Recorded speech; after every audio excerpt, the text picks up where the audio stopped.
विद्या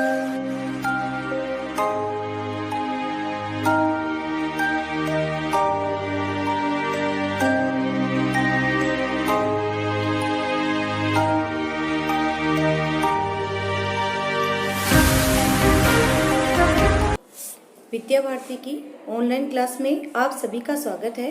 good morning students. अब हम अगला जो पैराग्राफ है वो पढ़ने जा रहे हैं, उसकी तरफ सभी लोग ध्यान देंगे। देखिए, हमने पहला पैराग्राफ इसका पढ़ लिया है पहले वीडियो में। आज हम पढ़ने जा रहे हैं नेक्स्ट जो पैराग्राफ है उसको। सभी लोग अपनी बुक को खोलेंगे, उस पर ध्यान देंगे। My grandmother always went to school with me because the school was attached to the temple. तो देखिए, यहाँ पर हमने पढ़ा कि दादी माँ जो थी वह कैसे उसको तैयार किया करती थी, किनको, अपने पोते को, अपने ग्रैंडसन को, और कैसे स्कूल उनको भेजा करती थी। अब हम पढ़ रहे हैं कि कैसे वो स्कूल जाने का जो उनका प्रोसेस हुआ करता था वो कैसे चलता था। My grandmother always went to school with me. यहाँ पर राइटर कह रहे हैं कि मेरी दादी माँ हमेशा मेरे साथ स्कूल जाया करती थी because the school was attach the temple, क्योंकि जो स्कूल था वह किससे अटैच था? टेम्पल से अटैच था। The priest taught us the alphabet and the morning prayer. जो प्रिस्ट थे, वहाँ के पुजारी थे मंदिर के, वो हमें अल्फाबेट वर्णमाला और साथ साथ में हमें सुबह की प्रार्थना भी सिखाया करते थे। While the children sat in rows on either side of the veranda singing the alphabet or the prayer in the chorus. My grandmother sat inside reading the scriptures. देखिए, यहाँ पर कोरस का मतलब क्या होता है? कोरस का मतलब होता है समूह में बोलना, समूह में कहना। तो देखिए, वाइल द चिल्ड्रेन, जब बच्चे पंक्तियों में बैठ जाया करते थे दोनों साइड ऑन इधर साइड, एक साइड के अंदर ऑफ द वेरेंदा, वेरेंदा की एक साइड पे क्या होता था कि जो बच्चे थे वो बैठ जाया करते थे और गाया करते थे, यानी बोला करते थे वर्णमाला को और साथ साथ में प्रेयर को। कोरस यानी होता है समूह में बोला करते थे, एक साथ बोला करते थे। जैसे कि हम लोग वंदना बोलते हैं ना सुबह की, हम लोग एक साथ बैठ करके बोलते हैं, वैसे ही वो लोग भी बोला करते थे। My grand mother said in side reading the scriptures. देखो बच्चों, स्क्रिप्चर्स का मतलब होता है कि जो धर्म ग्रंथ होते हैं उसके लिए यूज किया गया है। और मेरी दादी माँ जो थी वह धार्मिक ग्रंथों को पढ़ा करती थी। When we had both finished, जब हम दोनों ही अपने कार्य को समाप्त कर देते थे, we would walk back together, तो हम वापस साथ आया करते थे। This time the village would meet us the temple door, और तभी this time the village dogs would meet us at the temple door, और तभी क्या होता था, जो विलेज के कुत्ते हुआ करते थे वो हमें मंदिर के जो मंदिर का जो दरवाजा हुआ करता था उस पे मिला करते थे। They followed us to our home, groveling and the fighting with each other of the chapatis we threw to them, और वो उनका अनुसरण किया करते थे। कौन? वो सारे जो गली के कुत्ते हुआ करते थे वो उनका अनुसरण किया करते थे, लेकिन अनुसरण के साथ साथ वो उनका पीछा किया करते थे। लेकिन इसके साथ साथ वो क्या किया करते थे कि हम कह सकते हैं कि वो पीछा किया करते थे। तो वह उनका पीछा करते करते वह चिल्लाया भी करते थे और लड़ा भी करते थे। किसके लिए? चपाती के लिए। When my parents were comfortably settled in the city, लेकिन जब मेरे पिताजी आराम से सेटल्ड हो गए थे सिटी में, दे सेंट फॉर अस, तब उन्होंने मुझे बुलवा भेजा था, हमें बुलवा भेजा था। अस के लिए यहाँ पर ग्रैंड मदर और ग्रैंड सन के लिए आया है। That was the turning point in our friendship, और ये हमारे जीवन का, हमारी मित्रता का टर्निंग पॉइंट यानी निर्णायक बिंदु था।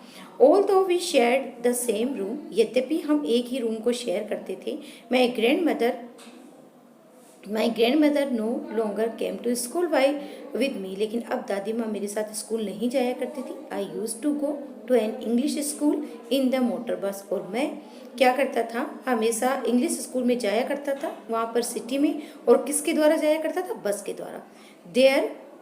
There were no dogs in the streets and they took to feeding sparrow in the courtyard of our city house. अब दादी माँ के पास कोई, मतलब दादी माँ को कोई भी गली में कुत्ते दिखाई नहीं देते, अर्थात वहाँ पे गली में कोई कुत्ते नहीं थे, लेकिन दादी माँ स्पैरो को फीड करवाया करती थी अपने आंगन में। तो देखिए बच्चों, यहाँ पर अपने को एक बात समझनी है कि विलेज का जो उनका फ्रेंडशिप था, विलेज में दादी माँ का यानी ग्रैंड मदर का और साथ साथ में उनके ग्रैंड सन का जो रिलेशन था वो कैसा था, और जैसे ही वो सिटी में आए तो उनका जो रिलेशन था वह कैसा रह गया, हमें यहाँ पर बताया गया है। कि कैसे गांव में दादी माँ बिल्कुल बिल्कुल अटैच रहा करती थी किससे, अपने ग्रैंडसन से। लेकिन वो जब सिटी में आ गई तो उनके बीच में एक निर्णायक बिंदु आ गया था उनके फ्रेंडशिप के बीच में, और कैसे वो कैसे धीरे धीरे एक दूसरे से दूर होने लगे थे। तो चलो आगे हम इसको पढ़ते हैं। ये इतना समझ में आया? आगे देखिए।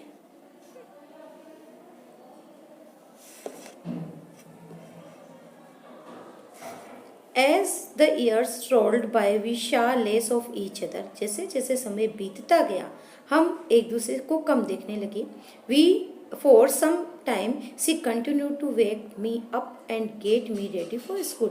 कुछ समय तक तो दादी माँ क्या करती थी, मुझे तैयार करने लगी थी, मुझे जगाया करती थी और स्कूल के लिए तैयार किया करती थी। लेकिन when I came back she would ask me what he teacher had taught me. और जब मैं स्कूल से आया करता था तो मुझसे पूछा करती थी कि मुझे अध्यापक ने या अध्यापिका ने मुझे स्कूल में क्या सिखाया। I would tell her English words and little things of Western science and the learning, the law of gravity and the Archimedes principles, the world being round, etc.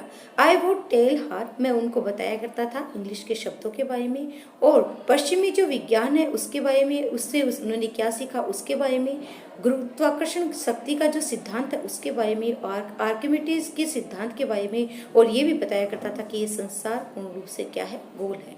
This made her unhappy, और ये चीज़ उनको क्या कर देती थी, दुखी कर देती थी। She could not help me with my lesson, वह कभी भी, क्योंकि वो ये चीज़ उनको क्या कर देती थी, दुखी कर देती थी, क्योंकि वह अब उसके लेसन में उनके जो अध्याय हुआ करता था उसमें वो सहायता नहीं कर सकती थी। पहले तो वो सहायता करती थी, क्यों? क्योंकि उनको केवल अल्फाबेट और मॉर्निंग प्रेयर ही सिखाई जाती थी। She did not believe in the things they taught at the English school and was distressed that there was no teaching about God and scriptures. देखिए, she did not believe, विश्वास नहीं करती थी उन चीज़ों पर जो इंग्लिश स्कूल में सिखाया जाता था। वह बहुत ज़्यादा तनाव में रहती थी क्योंकि वहाँ पर किसकी शिक्षा नहीं दी जाती थी, ईश्वर की, और साथ साथ में धार्मिक ग्रंथों की शिक्षा नहीं दी जाती थी। One day I announce that we were being given music lesson, एक दिन मैंने उनसे कहा कि हमें संगीत का शिक्षा दी गई है, संगीत का एक लेसन पढ़ाया गया है। दादी माँ को ये बात किसने बताई, ग्रैंडसन ने। शी वॉज वेरी डिस्टर्ब, और इसको सुनकर के वह बहुत ज़्यादा परेशान हो गई थी। To her music had lewd association, देखो ल्यूड का मतलब होता है तुच्छ, लस्टलेस, लस्टफुल जो होता है उसके लिए यूज़ किया गया। एसोसिएशन का मतलब होता है मंडल। तो यहाँ पर देखिए वो ये कह रही है कि जो म्यूजिक है वह वास्तव में जो तुच्छ लोग होते हैं, है ना, उनकी मंडली होती है। उनके कहने का मतलब होता है संगीत उनके अकॉर्डिंग, उनके वे के अकॉर्डिंग अच्छा नहीं हुआ करता था, वह एक निम्न स्तर का हुआ करता था। It was the monopoly of harlots and beggars and the not made for the general folk, और वो ये कहा करती थी कि ये एकाधिकार हुआ करता है किसका, वेश्याओं का, जो भीख मांगने वाले लोग हैं उनका, इनका जो सभ्य लोग होता है उनके लिए, सभ्य लोगों के लिए इसका कोई मतलब नहीं है। ध्यान देना बच्चों, किसके लिए कहा जा रहा है, म्यूजिक के लिए। उस समय की बात है जब म्यूजिक को अच्छा नहीं समझा जाता था। और ये व्यू कौन दे रहा है, दादी माँ अपने व्यू यहाँ पर दे रही है। आगे बढ़ते हैं। She said nothing but her silence, देखिए यहाँ पर वो कह रहे हैं कि देखिए थोड़ा ध्यान दीजिए। Yes, it was the monopoly of, ये हो गया। She said nothing but her silence meant disapproval. She rarely talked to me after that. उन्होंने कुछ भी नहीं कहा इस बात को सुनकर के, लेकिन वो इसका मतलब था, क्योंकि उन्होंने कुछ भी नहीं कहा इसका मतलब उनकी अस्वीकृति थी, और उसके बाद वह बहुत ज़्यादा कम मेरे से बोलने लगी। When I went to university, देखो हमें अभी 2 पैराग्राफ पढ़े हैं, दोनों में हमने अलग अलग चीज़ पढ़ी है। पहले पैराग्राफ में हमने ये पढ़ा था कि देखें कि जो विलेज लाइफ उनकी थी, विलेज में जो राइटर है वो स्कूल जाया करते थे तो कैसे दादी माँ उनकी हेल्प किया करती थी, लेकिन जैसे ही वो सिटी में आ गए तो कैसे उनका जो आसपास का एटमॉस्फेयर था वो चेंज हो गया था, कैसे दादी माँ के जो कार्य थे जो उसके लिए किया करती थी वो वहाँ पर स्टॉप्ड हो गए थे, रुक गए थे, यहाँ पर बताया गया है। और कैसे जो शिक्षा थी उसमें भी चेंज हो गया था, कहाँ गाँव में केवल और केवल अल्फाबेट सिखाए जाते थे और साथ साथ में मॉर्निंग प्रेयर भी उनको सिखाई जाती थी, लेकिन जैसे ही वो शहर में आ गए किन किन चीज़ों की उनको शिक्षा दी जाती थी, कैसे उन्हें गुरुत्वाकर्षण सिद्धांत को पढ़ाया गया था, कैसे उन्हें बताया गया था कि इंग्लिश वर्ड उनको सिखाए गए थे, ये सारी चीज़ें वहाँ पर चेंजेस हो जाती है। ये चीज़ें हमने पढ़ ली है। अब आगे बढ़ते हैं। When I went to the university, जब हम university when I went to university, जब मैं यूनिवर्सिटी गया था, I was given a room of my own, तब मुझे एक अलग से रूम दे दिया गया था। The common link of friendship was snapped. देखो स्नैप का मतलब झटके के साथ टूट जाना। तो देखिए हमारा जो एक साधारण सा लिंक बना हुआ था मित्रता का, वह झटके के साथ टूट गया। किसकी मित्रता का? Between grandmother and grandson. My grandmother expected her seclusion, accept कर लिया, उन्हें स्वीकार कर लिया, सेक्युलेशन विद ए रेजिग्नेशन। देखो रेजिग्नेशन का मतलब होता है समर्पण और सेक्युलेशन का मतलब होता है एकांतवास, कीपिंग फ्रॉम कंपनी, कहने का मतलब ये है। तो देखो यहाँ पर वो कह रहा है कि ग्रैंड मदर जो थी उन्होंने स्वीकार कर लिया था एकांतवास को, वो पूर्ण रूप से उसके प्रति समर्पित हो गई थी। She really left her spinning wheel to talk to anyone, और वह हमेशा चरखे पर बैठा करती थी और किसी से भी नहीं बोला करती थी। From sunrise to sunset she sat by her wheel spinning and the reciting prayer. वह सूर्य उदय से लेकर के सूर्य अस्त तक क्या करती थी? बोला करती थी, प्रेयर बोला करती थी, और साथ साथ में क्या किया करती थी? अपने चरखे पे धागा यानी कपास को काटा करती थी। दो ही कार्य वो किया करती थी अपने एकांतवास में, या तो वह चरखे के पास बैठा करती थी या फिर वह रिसाइटिंग प्रेयर, वह हमेशा प्रेयर बोला करती थी। Only in the afternoon she relaxed for a while to feed the sparrow. केवल कब रिलैक्स्ड हुआ करती थी? जब वह क्या करती थी? स्पैरो को फीड करवाया करती थी आफ्टरनून में। While she sat in the verandah and breaking the bread into the little bites, और वह क्या करती थी? छोटे छोटे वेरेंदा में बैठ जाया करती थी और रोटी के छोटे छोटे टुकड़ों को बना लिया करती थी और कहाँ पर डाल दिया करती थी? वेरेंदा में। Hundreds of little birds collected rounds her creating a veritable bedlam of the church, और वहाँ पर बेडलम का मतलब होता है नॉइजी जो एटमॉस्फेयर होता है उसके लिए कहा गया है। वह वेरिटेबल का मतलब होता है रियल। तो वहाँ पर देखिए बहुत सारे जो पक्षी थे वो इकट्ठे हो गए थे और वहाँ पर चारों तरफ वो इकट्ठा होकर के एक नोइजी जो वातावरण है वो क्रिएट करते थे। किसके साथ? अपनी चहचहाट के साथ, अर्थात हम कह सकते हैं कि पक्षियों की चहचहाट, अर्थात पक्षियों की जो ध्वनि है वॉइस है वो वहाँ पर चारों तरफ सुनाई देती थी। वातावरण बिल्कुल नोइजी हो जाया करता था। देखिए आगे, Some came and perched on her legs। तो देखिए यहाँ पर पर्स का जो अर्थ दिया गया है, पर्स का मतलब होता है बैठना। कुछ जो पक्षी हुआ करते थे, जो चिड़िया स्पैरो हुआ करती थी, वो या तो उनकी टांगों पे बैठ जाया करती थी, others on her the shoulders, और कुछ अन्य उनके कंधों पे बैठ जाया करती थी। Some even sat on her head, और यहाँ तक कुछ तो उनके सर पे भी बैठ जाया करती थी। She smiled but never should them away.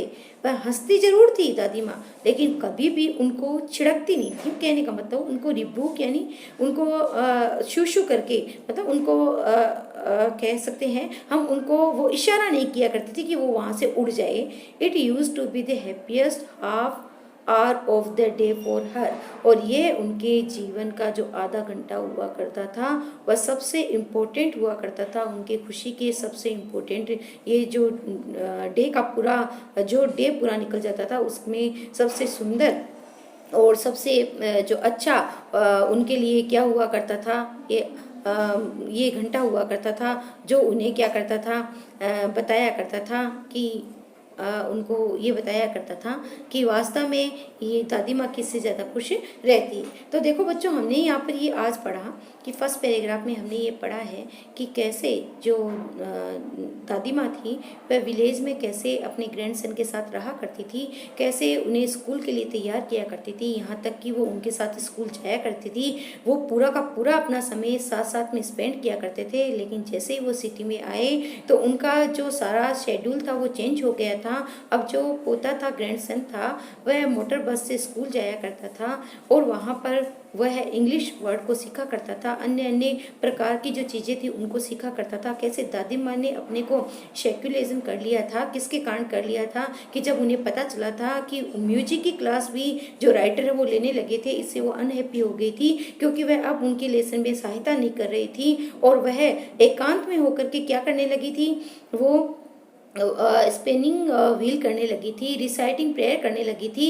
वहाँ पर ये कार्य वो करने लगी थी और धीरे धीरे वो अपने आप को एकांत करने लगी थी। पूरे दिन सुबह से लेकर शाम तक वह चरखे पे या फिर अपनी प्रार्थना को बोला करती थी और जब कभी भी उन्हें रिलैक्स लेना होता था तो वह दोपहर का समय हुआ करता था और दोपहर को समय में वो क्या किया करती थी, जो स्पैरो थी उनको फीडिंग करवाया करती थी और यही जो क्षण हुआ करता था वह उनकी खुशी का सबसे अच्छा क्षण हुआ करता था। आशा करती हूँ बच्चों आपको ये सारी जो पैराग्राफ हमने पढ़ा है ये आपको अच्छे से समझ में आ गया होगा। इसके हार्ड वर्ड को आपको लर्न करना है और साथ साथ में इसमें जो क्वेश्चन बन रहे हैं उनको बनाना और देखना कि उसका आंसर कहाँ से निकल रहा है।